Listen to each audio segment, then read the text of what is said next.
Okay. ကျွန်တော်ရဲ့တနေ့တာမှာဘာတွေလုပ်ဖြစ်နေရလဲဆိုတော့ Huawei Watch GT6 series နဲ့ချက်လုပ်ကြည့်ကြမယ်နော်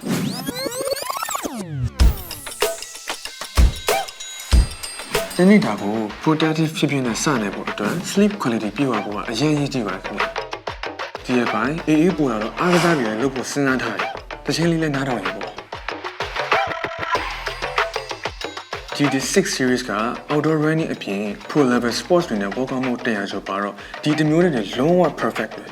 အခုလိုအားကစားလုပ်နေတဲ့အချိန်မှာ message တွေဝင်လာရင်လည်းဒီနိုင်ကနေ notification ကြည့်လို့ရတယ်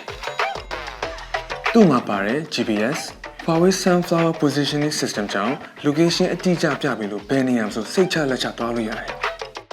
ECG လိုမျိုး health tracking feature အားလုံးကိုတိတိကျကျတိုင်းတာနိုင်တော့ကျန်းမာရေးအတွက်လည်းမရှိမဖြစ်ဖြစ်ပြန်ရောcycling feature မှာဆိုရင်လည်း all in one cycling feature တွေအဆုံးပါတော့ professional cyclist တယောက်လိုပဲစီးလို့ရတယ်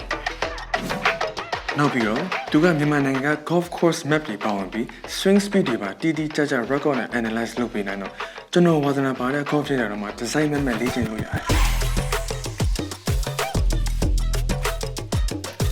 ပြီးတော့ကျွန်တော်ရဲ့စိတ်ခံစားချက်ကိုသူကတိုင်းတာပေးနိုင်တော့စိတ်ရှုပ်နေပြီဆိုတော့ ਨੇ breathing exercise လေးပါလုပ်လို့ရတယ်Smart watch ဆိုပြီးအားကုန်မှလည်းစိတ်ပူစရာမလိုဘူးနော်21ရဲ့ battery ခံပြီး iOS Android ဖုန်းနဲ့လည်းချိတ်ဆက်လို့ရပါသေးတယ်ဒီလိုမျိုးအထာလဲကြာ sport health အမိုက်စား feature တွေအစုံပါဝင်တာကြောင့်မလို့ကျွန်တော်ရဲ့ lifestyle မှာလည်းမရှိမဖြစ်ဖြစ်နေတဲ့ Huawei Watch GT6 series